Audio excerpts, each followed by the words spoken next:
Bonjour les beautés en herbe et bienvenue sur ma chaîne. Aujourd'hui je reviens pour vous faire un nouveau tutoriel maquillage puisque beaucoup de personnes me réclament des tutoriels maquillage. Moi personnellement il me semble que c'est encore un peu trop tôt pour parler du maquillage de Noël que vous allez faire le jour du réveillon.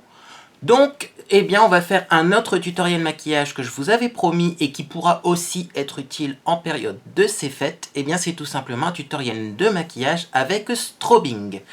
Donc, le strobing et le contouring sont des techniques pour un petit peu améliorer l'apparence de son visage. Donc, je vous ai déjà fait une vidéo sur le contouring, je vous la mets ici, avec une explication un peu plus technique du comment, du pourquoi. Et là, eh bien, on va s'attarder au strobing et en même temps, eh bien, je vous ferai tout simplement le maquillage donc de ma dernière vidéo. Vous l'avez vraiment apprécié ce maquillage. Vous m'avez demandé plein de questions sur quel produit j'ai utilisé.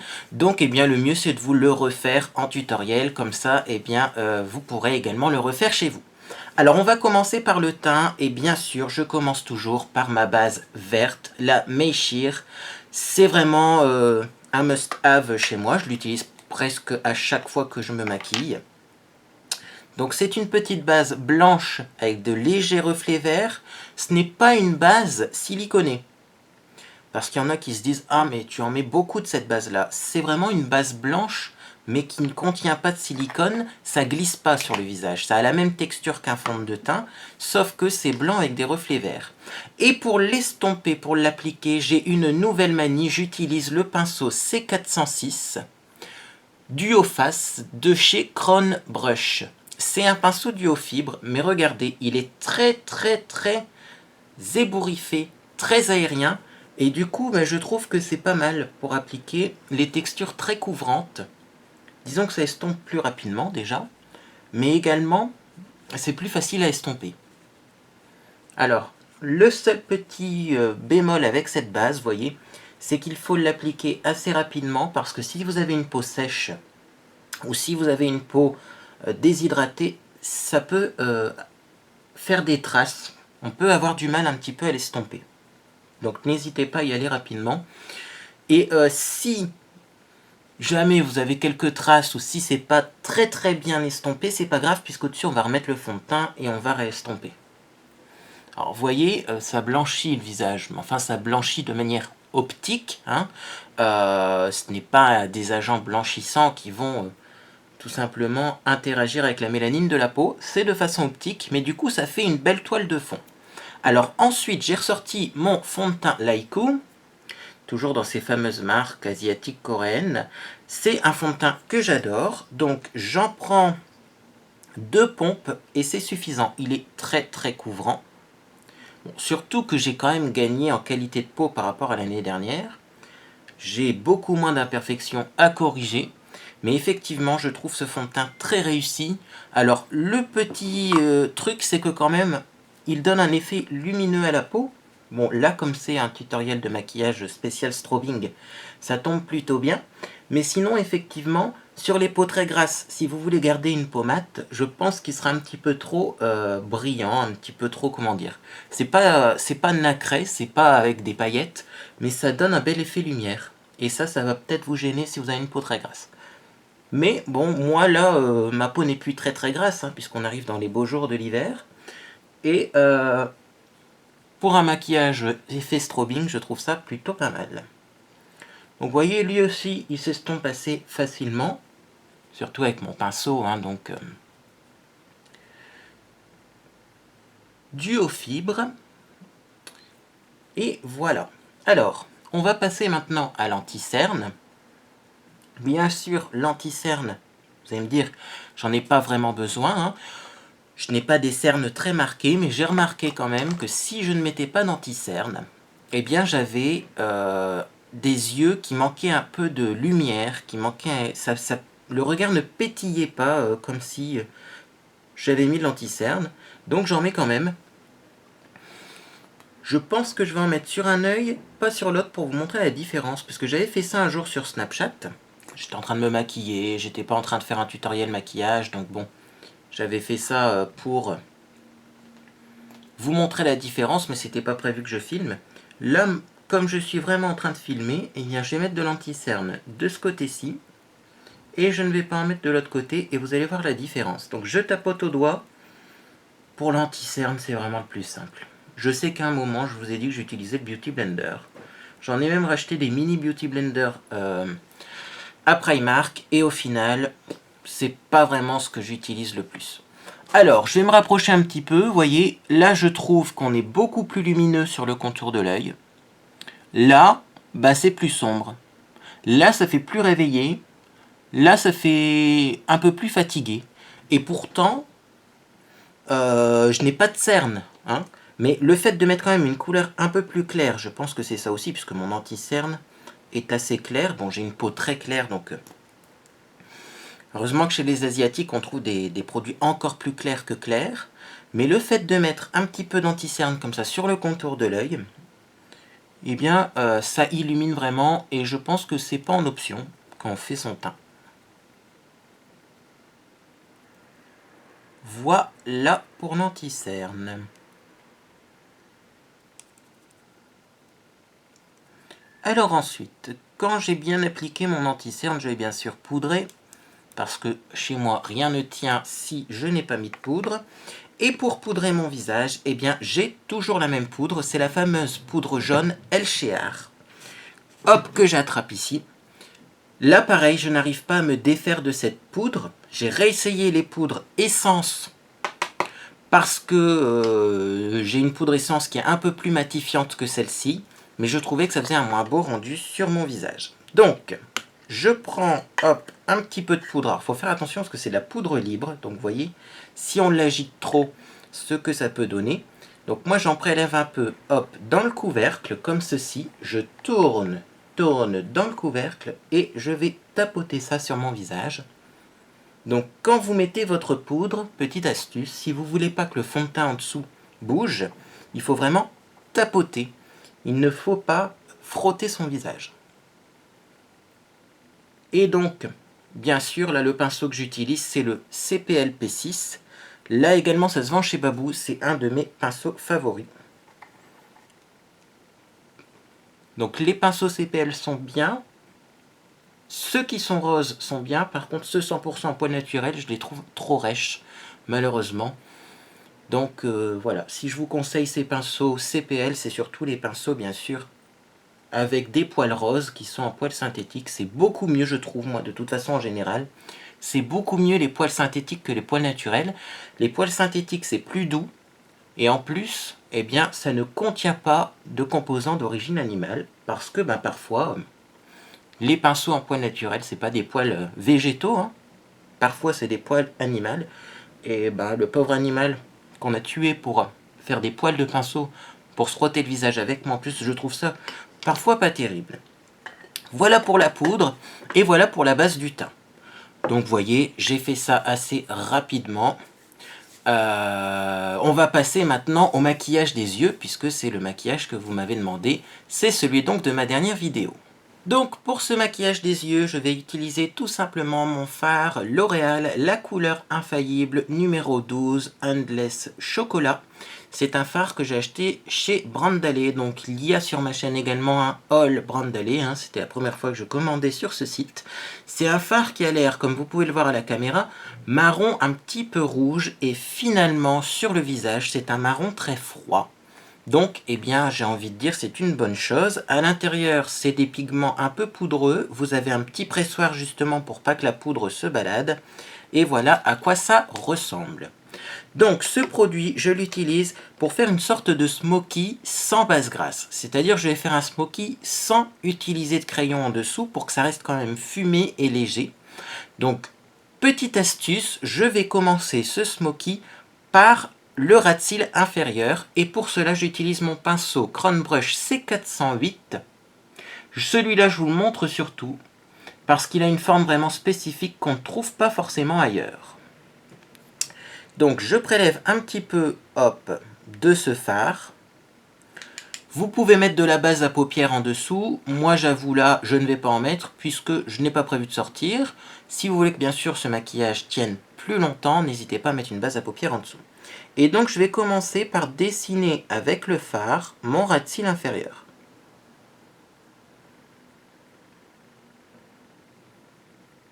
Donc n'hésitez pas à y aller doucement, progressivement. Le but là, c'est d'apporter la couleur de manière progressive parce que si vous mettez trop de fard, si vous en mettez trop d'un coup, eh bien vous allez avoir beaucoup de mal après à en enlever. C'est des fards très pigmentés, donc faut pas espérer réussir à en enlever en estompant par exemple. Quand j'ai mis mon ras de cils inférieur, quand j'ai maquillé le ras de cils inférieur, là c'est l'étape importante et sur plein de maquillages vous me dites « Ah mais ton trait d'eyeliner est joli, ah mais parfois même c'est pas de l'eyeliner, c'est juste du fard noir ». Là c'est l'étape importante, c'est comment est-ce que je fais sur le coin externe de l'œil.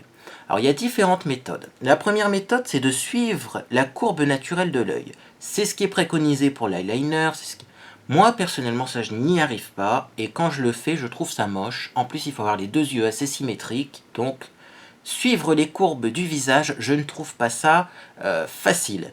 Moi, ce que je fais, c'est que tout simplement, on le sait, hein, on a une ligne qui part du bout du nez jusqu'au coin de l'œil, jusqu'au sourcil. C'est la fameuse ligne qui nous permet de savoir à quel niveau on arrête l'épilation des sourcils. Et bien, moi, sur cette ligne-là, je vais tout simplement suivre la même ligne comme ceci, pour ensuite maquiller ma paupière mobile sans dépasser de cette ligne. C'est-à-dire que là, c'est ma ligne de référence que j'ai tracée.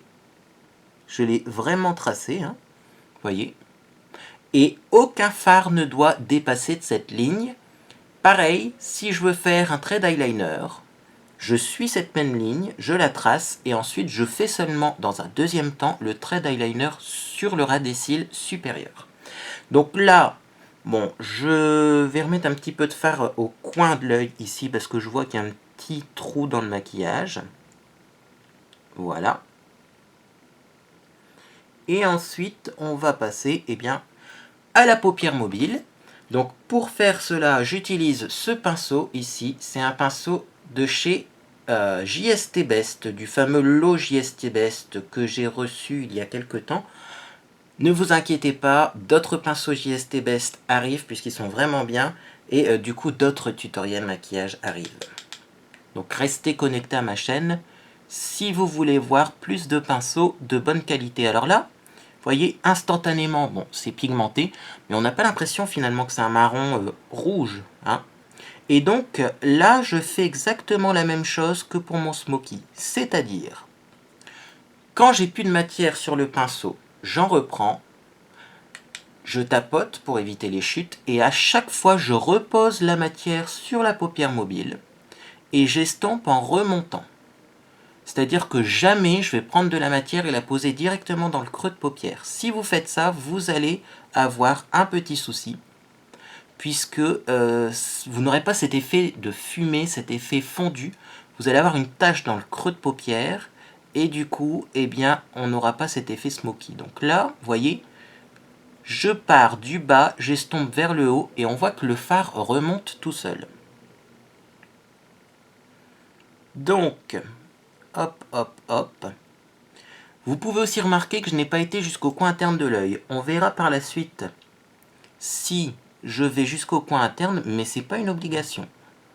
Et là, on fait bien attention du coup d'estomper la ligne ici.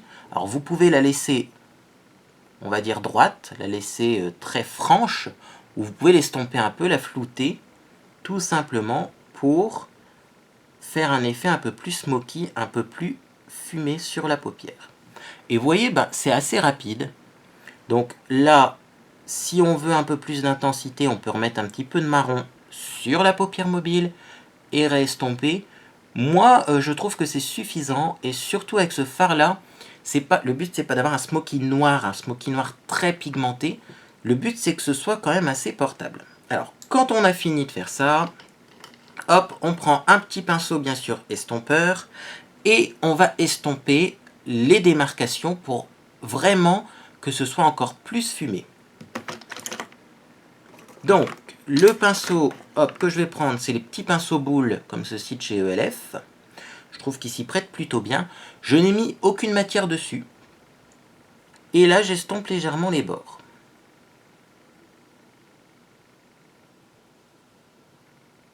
Alors, vous voyez, j'estompe en dessous également. et j'estompe également sur le coin externe. Maintenant que les fards ont été posés, j'ai le droit quand même d'estomper, de flouter, ça ne va pas agrandir trop le regard.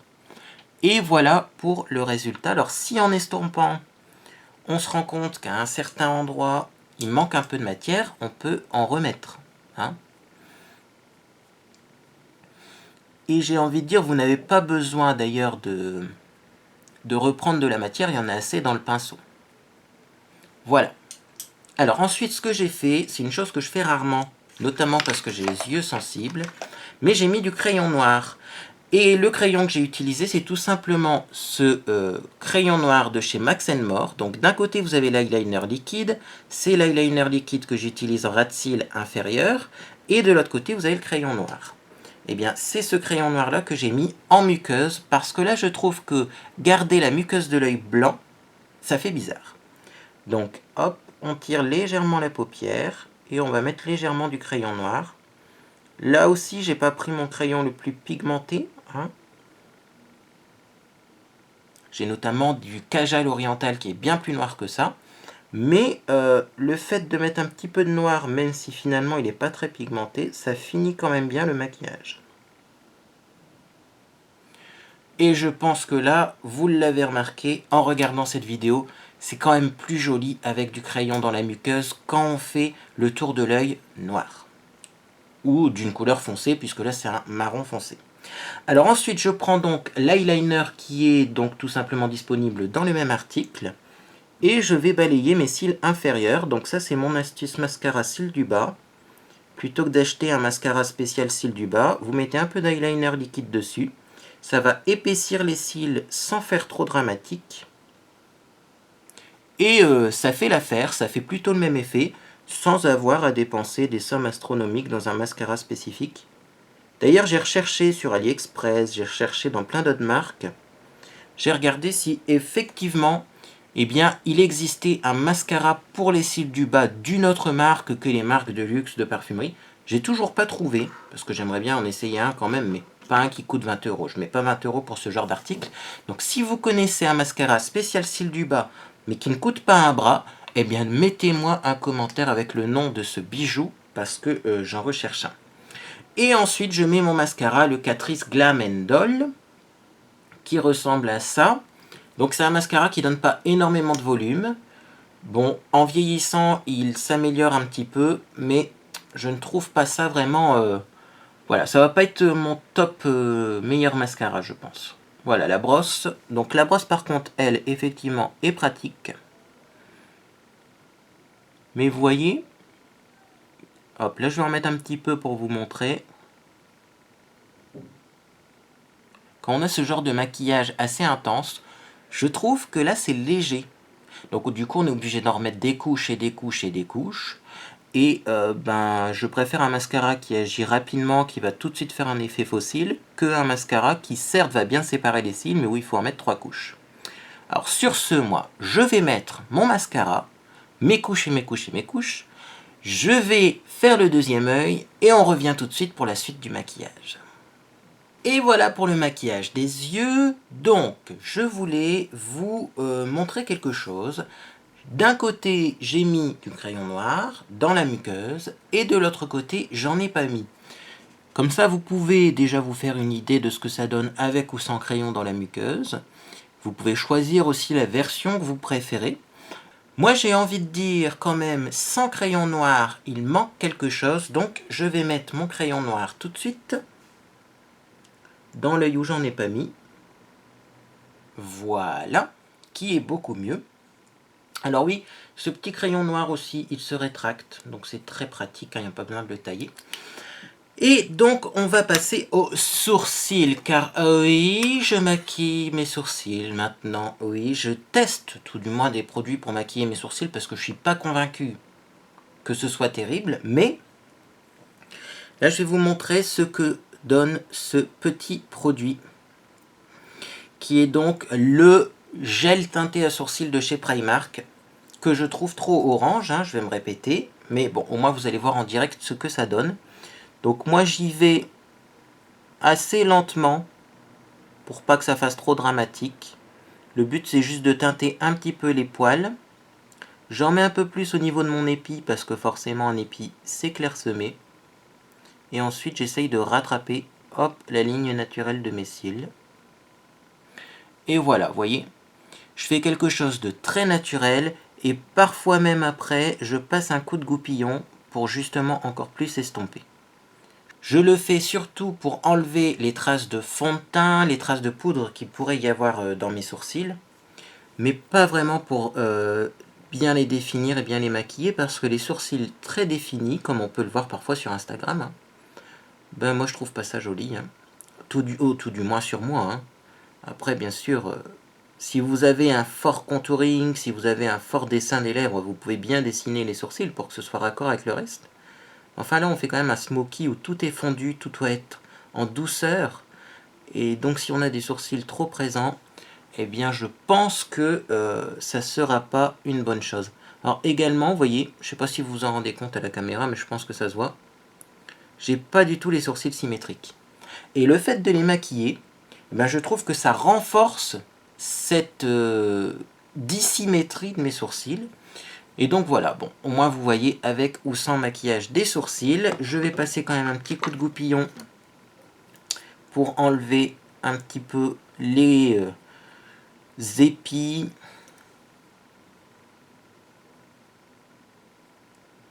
Hop, pour bien séparer les cils. Et voilà. Alors, au niveau du blush, qu'est-ce que j'avais mis dans mon maquillage spécial tag de Noël? Ben, vous m'avez dit que déjà ce blush m'allait super bien, donc ça m'a fait chaud au cœur, et c'est ça le blush. Alors là, vous allez me dire, mais qu'est-ce qu'il raconte? Qu'est-ce qu'il raconte? C'est le blush Koi de chez ELF. Je sais pas s'il se vend encore. C'était les blushs qui se vendaient à 1 euro à l'époque où on pouvait acheter du maquillage à 1 euro chez ELF. Et ce blush, il a été cassé, donc je l'ai réduit en pigment slash poudre. Hein. Et donc j'en prélève sur mon pinceau. C'est le pinceau blush de chez ELF. Donc là également, je fais attention de ne pas renverser mon petit pot. Je mets la poudre dans le couvercle en tapotant bien. Et je vais mettre mon blush à la façon Sephora. Pourquoi? Parce que Sephora, vous allez le voir après, pour me permettre de faire cette vidéo, m'a envoyé un petit pinceau spécial strobing.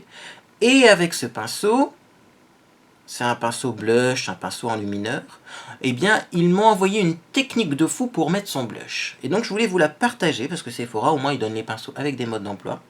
Vous partez de la fin des cheveux, de la racine des cheveux, moi j'ai envie de dire des favoris. Vous posez le blush ici, et vous faites des va-et-vient d'avant en arrière. Vers, tout simplement, on va dire, le milieu entre le nez et la bouche. Et on fait des va-et-vient comme ça. Et on fait des va-et-vient comme ça. Ce qui fait qu'au final, le blush est beaucoup plus intense au niveau des cheveux que ici. Là, je vais faire des petits ronds pour pas faire une barre, hein, mais pour bien l'estomper. Et vous voyez que ça marche plutôt bien. Donc merci Sephora pour ta petite astuce. Donc ensuite, dans le couvercle, j'ai souvent assez de blush pour faire la deuxième joue. Si pas, j'en reprendrai. Hein. Pour vous faire plaisir et parce que je suis à la caméra, je vais reprendre un petit peu parce que sinon vous n'allez pas voir ce blush à la caméra. Donc je pose ici et je fais des va-et-vient déjà pour dessiner une sorte de ligne. Comme ça. Comme ça.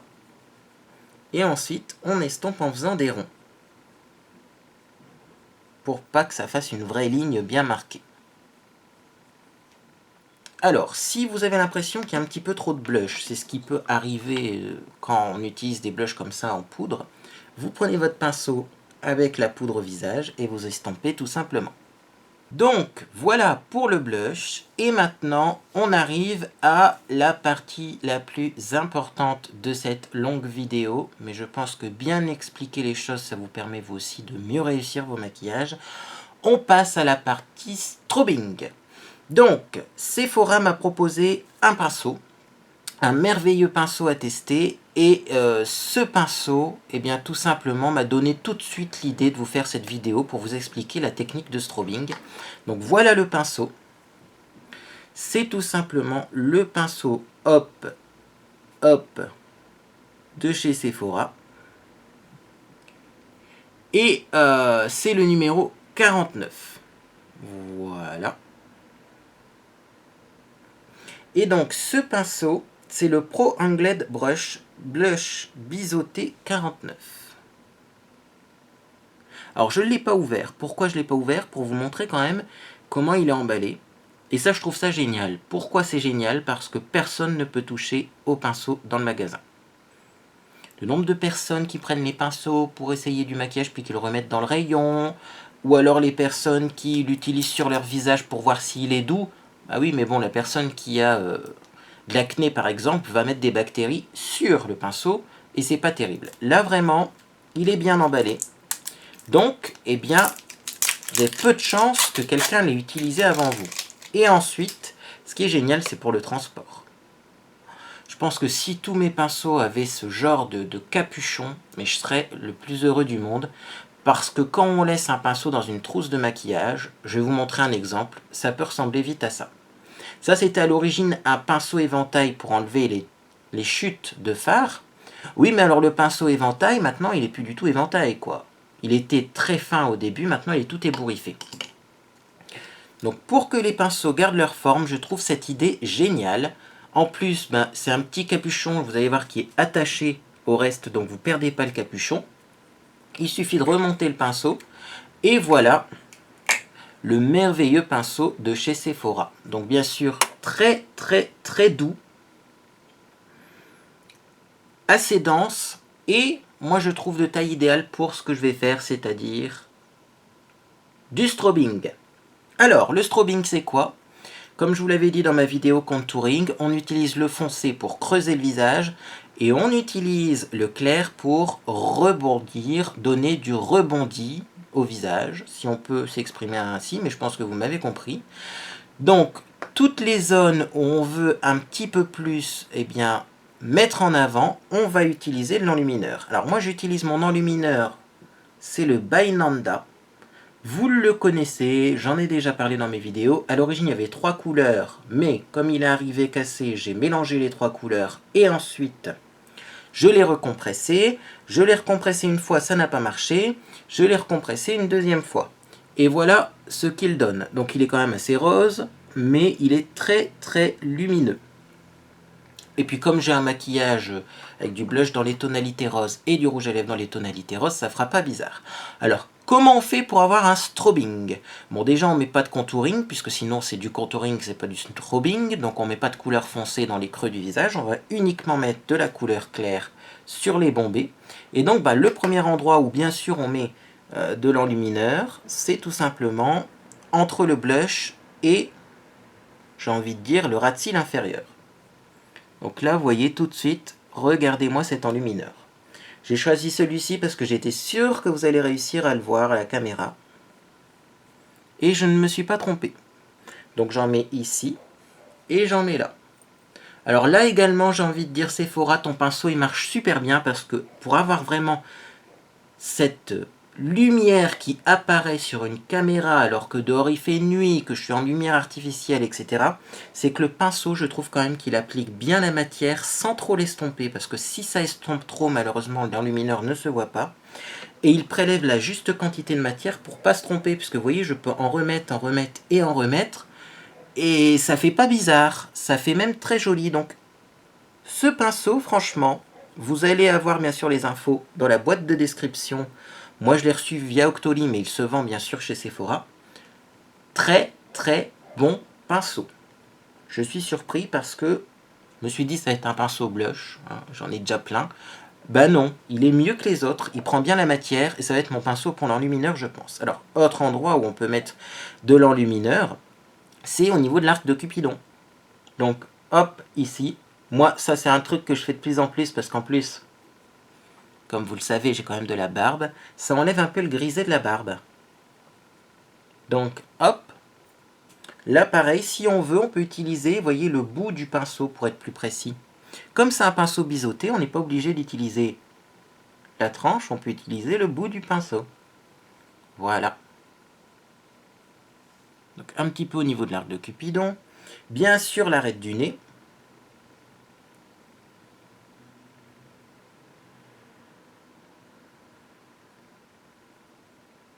Donc là, si vous avez un petit creux ou une petite boule, faites attention, ça peut augmenter cette impression. Et moi, un endroit où j'aime bien en mettre. Pour le front, il y a plusieurs techniques. Soit sur les côtés, soit au milieu. Moi, je préfère le mettre au milieu et surtout entre les deux yeux. Pourquoi? Parce que là, c'est une zone de sécheresse sur mon visage. Donc le visage là est un peu plus terne. Et je trouve que mettre de l'enlumineur du coup à cet endroit-là, eh bien ça enlève cet effet terne de mon visage. Alors vous voyez, j'ai beau frotter, frotter, frotter, en plus ce pinceau n'enlève pas la poudre et le fond de teint que j'ai mis en dessous. Il estompe super bien. Et voilà pour le strobing. Donc vous voyez, ça donne un visage lumineux. Alors bon, pour les peaux grasses, peut-être que vous allez me dire, oui, mais toi tu disais que tu avais une peau grasse. Bon, déjà, il faut bien que je vous explique les méthodes.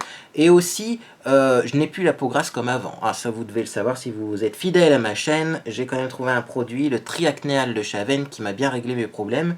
Puis là, avec le froid de l'hiver, ma peau est beaucoup moins grasse. Donc, je peux me permettre de faire ça. Et notamment, pourquoi pas à Noël, ça donne quand même un effet assez sympathique et lumineux, et je pense que c'est la bonne saison pour justement rajouter de la lumière dans son maquillage.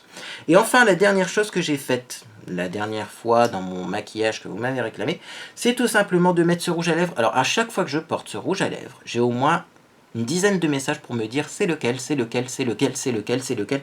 Pourtant j'en ai plein de rouges à lèvres, mais c'est celui-ci qu'on me réclame à chaque fois. Ça tombe bien, puisque c'est un rouge à lèvres de chez Sephora. C'est le rouge velouté sans transfert. Voilà à quoi il ressemble. Rouge velouté sans transfert. Et la couleur, c'est la numéro 13 Marvelous Mauve. Alors, je voudrais bien vous la montrer, mais regardez-moi ça. Je trouve que c'est écrit tout petit, petit, petit, petit, petit. Voilà. 13 Marvelous Mauve. Et donc, comment j'applique mes rouges à lèvres mat crémeux, parce que là, il n'est pas liquide, hein, c'est vraiment une belle texture crémeuse. Je commence toujours par la lèvre inférieure. Et je vais prendre mon pinceau dans ce sens-ci, et je vais utiliser la pointe pour dessiner les contours.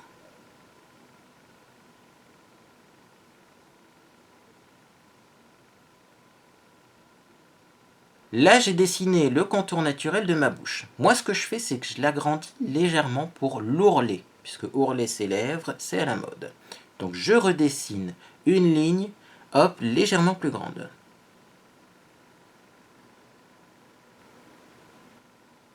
Voilà. Là, j'ai dessiné ma bouche et j'ai dessiné vraiment le contour de la bouche, c'est-à-dire que j'ai fait autour de la bouche.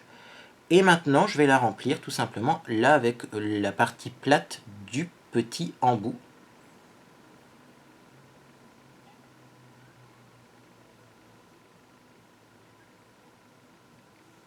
Alors oui, ce rouge à lèvres est très pigmenté. Oui, ce rouge à lèvres est très agréable. Non, il n'assèche pas trop les lèvres. Et il est magnifique, hein. Et donc ensuite, là, pour les lèvres supérieures, je ne dessine pas, j'utilise juste le plat de l'embout parce que j'ai l'habitude comme ça et que je trouve que ça fonctionne mieux.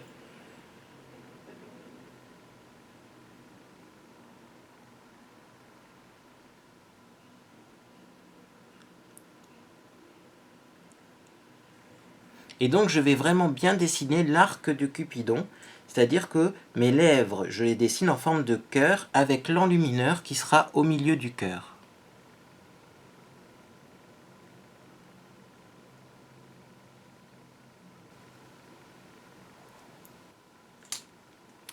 Et voilà, donc bien dessiner ses lèvres, oui ça prend du temps, mais c'est nécessaire pour bien faire les choses. Pas besoin de crayon à lèvres avec ce genre de texture parce que maintenant il y a des kits, on me dit beaucoup pourquoi tu n'utilises pas, pourquoi tu n'essayes pas le maquillage de Kylie Jenner.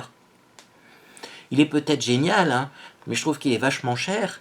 Et puis franchement, quand vous avez un produit qui tient toute la journée comme ce rouge à lèvres velouté de chez Sephora, même quand vous mangez, après il est toujours là, et qu'en plus il est facile à appliquer et qu'on dessine un contour de bouche parfait avec, je vois pas pourquoi mettre un crayon en plus de ce genre d'article. C'est un peu superflu pour moi. Voilà, et bien écoutez, maintenant vous savez faire votre strobing à la manière beauté en herbe. Alors il y a bien sûr aussi d'autres endroits où on peut mettre de l'enlumineur quand on fait du strobing, notamment au niveau du menton. Et moi j'ai déjà le menton beaucoup en avant, donc j'ai pas envie de le faire ressortir encore plus. Et également sous l'arcade sourcilière, mais là je trouve que c'est suffisant. Et si on en met sous l'arcade, là dans mon cas précis, j'ai peur que ça fasse trop. Donc bien sûr, vous adaptez en fonction de votre visage. Voilà, s'il y a 2 zones à rajouter, c'est le menton, l'arcade sourcilière, aussi le coin interne de l'œil. Mais voilà, moi je trouve cela bien suffisant. Vous savez aussi faire le fameux coin d'œil externe défini suivant la ligne des sourcils. J'espère en tout cas que ce maquillage vous a fait plaisir. N'hésitez pas à poser toutes les questions. En dessous, dans la boîte de commentaires, moi, je réponds à tous les commentaires, sauf ceux qui sont désobligeants, mais ceux-là ne seront jamais publiés. Et puis, je vous dis à bientôt sur les réseaux sociaux.